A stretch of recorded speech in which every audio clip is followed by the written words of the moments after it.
Today we'll be learning how to install VuWall control software. First, find your installation package and run setup.exe.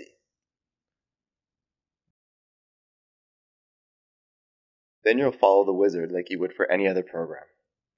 Here you'll be able to choose between installing server or client software, and for this video we'll install the client. Select any optional features you'd like or have been instructed to install.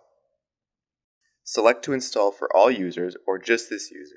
If you have full admin privileges, all users is okay. If not, we recommend just this user to prevent permission issues in writing our application data files. Select which ports to open, and if you're sure you won't need a particular feature, you may uncheck it.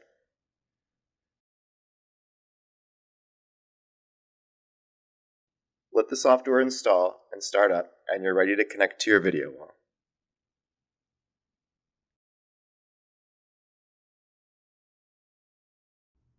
Thanks for watching, and for more information, find us online at VuWall.com.